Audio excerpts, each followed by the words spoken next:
नमस्कार दोस्तों, हमारे चैनल पर आपका स्वागत है। जय श्री कृष्णा, राधे राधे, हर हर महादेव।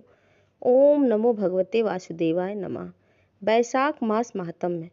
बैसाख महात्म्य का वर्णन हमें पद्म पुराण और स्कंद पुराण में मिलता है। बैसाख मास महात्म्य सूत जी महाराज ने सभी ऋषियों को सुनाया था। सबसे पहले यह महात्म्य भगवान विष्णु ने माँ लक्ष्मी को बताया था, जिसे ब्रह्मा जी ने भी सुना और बाद में अपने पुत्र नारद जी को सुनाया। यही महात्म्य नारद जी ने राजा अम्बरीश को बताया। अब आपको पद्म पुराण और स्कंद पुराण में वर्णित बैसाख मास का महात्म्य सुनाती हूँ। चैत्र मास की पूर्णिमा से शुरू करके बैसाख पूर्णिमा तक रोज एक अध्याय नियम से सुनेंगे। पूरे बैसाख के महीने इस महात्म्य को सुनने मात्र से ही हमें श्री कृष्ण की कृपा प्राप्त होती है। अब गणेश जी और भगवान को याद करके बैसाख मास महात्म्य का शुभारंभ करते हैं। जय गणेशाय नमः। जय गणेश मंगल करण, भरण जन्म सुखताज, दीन जान कीजिए दया हम पर श्री महाराज। बोलो गणेश जी महाराज की जय। जय नारायण। ओम नमो भगवते वासुदेवाय नमः। नम्यम नरम चैव नरोत्तम देवी सरस्वती व्यासम ततो च मुद्रते। अर्थात भगवान नारायण नर श्रेष्ठ नर देवी सरस्वती तथा महर्षि वेद व्यास जी को नमस्कार करके भगवान की विजय कथा से परिपूर्ण इतिहास पुराण आदि का पाठ करना चाहिए।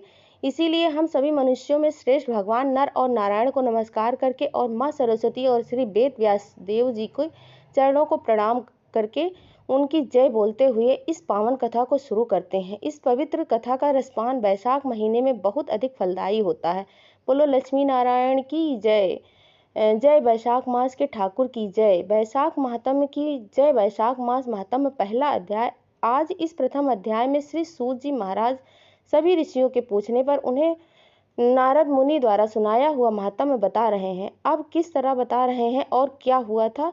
एक समय की बात है, नैमिषारण्य तीर्थ में सनक आदि 88,000 ऋषियों ने पुराणों और वेदों के ज्ञाता श्री सूत जी महाराज से बैसाख मास महात्म्य सुनने की प्रार्थना की। इस पर श्री सूत जी बोले, ऋषियों, भगवान ब्रह्मा जी के पुत्र महर्षि नारद जी से एक समय राजा अम्बरीश ने यही प्रश्न पूछा था और कहा था कि हे ब्राह्मण श्रेष्ठ, आपने सब मासों के महात्म्य सुनाए, परंतु मैंने सुना है कि बैसाख मास सब मासों में उत्तम है। इसीलिए अब आप कृपया करके मासों में शेष बैसाख मास के महात्म्य का वर्णन करने की कृपा करें। इस मास में क्या दान करना चाहिए, उसका फल क्या है, कौन से कर्म करने चाहिए, कौन से देवता प्रसन्न होते हैं, भगवान का पूजन कैसे होता है, यह सब मुझे विस्तार पूर्वक कहिए। राजा अम्बरीश की बात सुनकर मुस्कुराते हुए नारद जी बोले, हे राजन, सभी मासों के महात्म्य को भगवान विष्णु ने लक्ष्मी जी से कहा था, वहीं भगवान ब्रह्मा जी ने मुझे सुनाया, उसी को मैं तुम्हें सुनाता हूँ। वैसे तो सभी मास श्रेष्ठ हैं, पर भगवान विष्णु को कार्तिक माघ और बैसाख महीने सबसे अधिक प्रिय हैं। इन तीनों में से भी बैसाख मास को अधिक श्रेष्ठ माना गया है। यह महीना माता के समान सब जीवों को मन की इच्छित फल देने वाला है। इस मास के सेवन से प्राणी की समस्त अभिलाषाएं पूरी होती है। इस मास में धर्म, यज्ञ, तप, स्नान, व्रत आदि करने से प्राणी के समस्त पाप नष्ट हो जाते हैं। इस मास की देवता भी प्रशंसा करते हैं तथा इसके सेवन को लालायित बने रहते हैं। जिस तरह विद्याओं में वेद, मंत्रों में प्रणव, वृक्षों में कल्प वृक्ष, गायों में कामधेनु, नागों में शेषनाग, पक्षियों में गरुण जी, देवताओं में श्री भगवान विष्णु का, वर्णों में ब्राह्मण, प्रिय वस्तुओं में प्राण, मित्रों में पत्नी, नदियों में गंगा, तेजधारियों में सूर्य, शास्त्रों में सुदर्शन चक्र, धातुओं में स्वर्ण, वैष्णव में शिव और मणियों में कौस्तुभ मणि में सर्वश्रेष्ठ है, उसी प्रकार भगवान के भक्तों के लिए बैसाख मास सबसे उत्तम है। यह मास भगवान विष्णु की भक्ति उत्पन्न करने वाला है। जो प्राणी बैसाख मास के मेष राशि की संक्रांति में सूर्योदय से पहले स्नान करते हैं, उनसे लक्ष्मी जी सहित भगवान विष्णु अत्यंत प्रसन्न होते हैं। जिस प्रकार अन्य से सब प्राणी प्रसन्न रहते हैं, उसी तरह बैसाख मास में स्नान करने वाले सब पापों से मुक्त होकर बैकुंठ धाम को चले जाते हैं।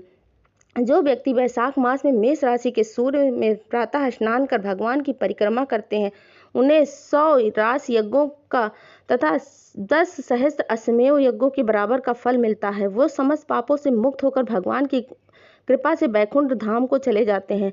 निश्चित यदि प्राणी बैसाख मास का सेवन करने के लिए किसी तीर्थ में न जा सके तो उसे अपने नगर के बाहर वाले किसी जलाशय में जल में ही स्नान कर लेना चाहिए। यम की आज्ञा से शास्त्रों में लिखे पाप उसी समय तक गरजते हैं जब तक मनुष्य वैशाख स्नान नहीं करता। परम पुनीत वैशाख मास में भगवान विष्णु की आज्ञा से समस्त तीर्थों के देवता सूर्योदय में 6 घड़ी तक जल के बाहर सब प्राणियों के हित के लिए ठहरते हैं, परंतु इस समय तक भी जो स्नान के लिए नहीं आता उसको श्राप देकर अपने धाम को चले जाते हैं। इसीलिए इस मास में प्रत्येक मनुष्य को अवश्य ही स्नान करना चाहिए। हे राजन, धर्म के अनुसार वैशाख मास में स्नान करना सबसे अधिक शुभ कर्म है। स्नान करने से भगवान प्रसन्न होते हैं। जो वैशाख में स्नान नहीं करते हुए अभागे होते हैं। इसके बाद नारद जी पुनः बोले, हे राजन, वैशाख के समान कोई मास नहीं है, सतयुग के समान कोई युग नहीं है, वेद के समान कोई शास्त्र नहीं है और गंगा जी के समान कोई तीर्थ नहीं है, जलदान के समान कोई दान नहीं है, सुखी जीवन में बढ़कर कोई लाभ नहीं है, उपवास के समान कोई तप नहीं है, दान से बढ़कर कोई सुख नहीं है, दया के समान धर्म नहीं है, धर्म के समान मित्र नहीं है, सत्य के समान यश नहीं है, आरोग्यता के समान हर्ष नहीं है, भगवान विष्णु से बढ़कर कोई रक्षक नहीं है, माधव के समान पवित्र इस संसार में और कोई दूसरा नहीं है तथा वैशाख मास जैसा मास भी और दूसरा नहीं है। राजा अम्बरीश ने पूछे, मुनि, वैशाख माह के व्रत का क्या विधान है? इसमें किस तपस्या का अनुष्ठान करना चाहिए? क्या दान होता है? कैसे स्नान किया जाता और किस प्रकार भगवान केशव की पूजा की जाती है? ब्रह्मा ऋषि, आप भगवान श्री हरि के प्रिय भक्त तथा सब कुछ जानने वाले हो, इसीलिए कृपया करके मुझे यह सब बातें बताइए। नारद जी बोले, वैशाख माह श्रेष्ठ मास है और भगवान विष्णु को बहुत प्रिय है। भगवान के प्यारे इस महीने को जो लोग यूं ही व्यर्थ गंवा देते हैं वह धर्महीन होकर पशु योनि में चले जाते हैं। उनका कुआं, बावड़ी, बाग आदि लगवाना सब व्यर्थ हो जाता है। जो इस महीने में नियम पूर्वक भोजन करते हैं वह भगवान वैकुंठ लोक को जाते हैं। संसार में अनेक तरह के दान, व्रत और तप आदि हैं, परंतु उन्हें करने के लिए शरीर को बहुत अधिक परिश्रम करना पड़ता है। इनको करके संसार में बार बार जन्म भी लेना पड़ता है, परंतु वैशाख मास में केवल स्नान कर लेने से ही प्राणी मोक्ष को प्राप्त हो जाता है। सब दानों से जो पुण्य मिलता है और सब तीर्थों में स्नान से जो फल मिलता है उसी को मनुष्य वैशाख मास में सिर्फ जल दान करके प्राप्त कर लेता है। जिसमें जल दान करने की सामर्थ्य ना हो वो दूसरे से कहकर जलदान करवाए, दूसरे को जलदान का महत्व समझाए, यह कर्म भी सब दानों से अधिक उत्तम है। तराजू के पलड़े में सब प्रकार के दान और दूसरे पलड़े में जलदान का पुण्य रखकर तोलो तो जलदान का पुण्य ही सबसे भारी होगा।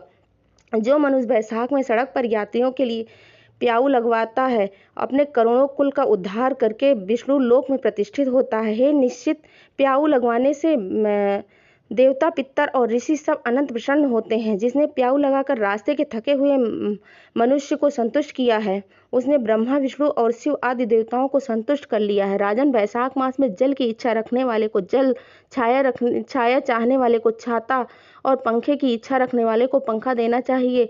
हे राजेन, जो प्यास से पीड़ित महात्मा पुरुष के लिए शीतल जल देता है उसे 10,000 रास यज्ञों का फल मिलता है। धूप, परिश्रम और पसीने से पीड़ित ब्राह्मण को जो पंखा डुलाकर हवा करता है वह सब पापों से रहित होकर भगवान प्रसाद होता है।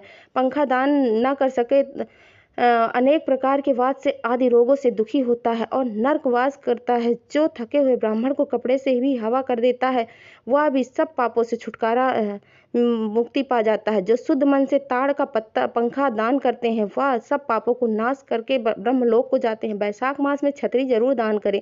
जो मनुष्य विष्णु भगवान के प्यारे इस वैशाख मास में छतरी दान नहीं करते हैं उनको कहीं भी जगह नहीं मिलती। वह महाक्रूर पिशाच बनकर पृथ्वी पर घूमते हैं। जो विष्णु प्रिय वैशाख मास में जूतों का दान करते हैं वही यमदूतों को तिरस्कार करके सीधा विष्णु लोक में जाते हैं। मतलब उन्हें यमदूत का मुख देखना भी नहीं पड़ता।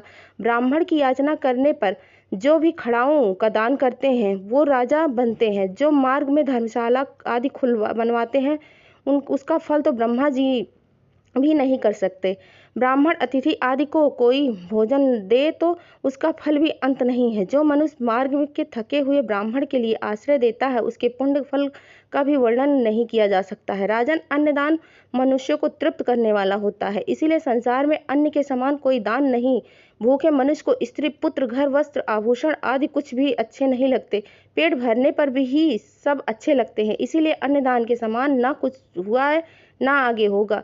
विद्वान लोग अन्न के दाता को ही पिता मानते हैं। अधिक क्या है क्या कहा जाए, अन्नदान के समान संसार की कोई दान नहीं है। जो वैशाख मास के थके ब्राह्मण को अन्नदान नहीं देता, वो पिशाच बनकर पृथ्वी पर अपना ही मांस खाता हुआ फिरता है। इसीलिए हे राजन, अन्नदान से सभी धर्म निवास करते। नारद जी से इतनी कथा सुनने के बाद अब राजा अम्बरीश ने कहा, हे देव ऋषि नारद जी, यदि माँ सबसे यह माँ सबसे श्रेष्ठ है और भगवान लक्ष्मीपति को इतना ही अधिक प्रिय है, तो इस समय में स्नान करने की क्या विधि है? वैशाख मास में किस वस्तु का दान और कौन सी तपस्या तथा किस देवता का पूजन करना चाहिए? कृपया करके यह सब मुझे बताएं। नारद जी बोले, हे राजन, देवाधिदेव लक्ष्मीपति भगवान विष्णु सभी पापों का नाश करने वाले हैं और उन्हें नमस्कार करके चैत्र मास की पूर्णिमा को इस व्रत का प्रारंभ करना चाहिए।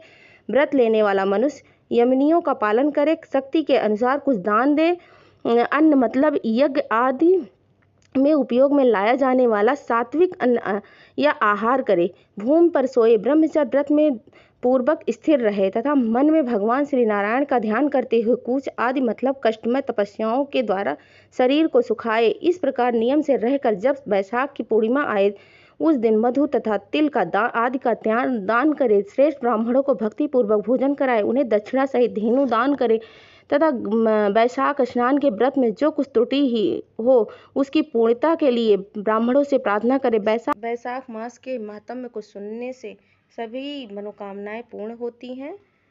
ओम नमो भगवते वासुदेवाय नमः। ऐसी ही वीडियो को पाने के लिए हमारे चैनल को लाइक करें, सब्सक्राइब करें, कमेंट करना बिल्कुल भी ना भूलें। धन्यवाद।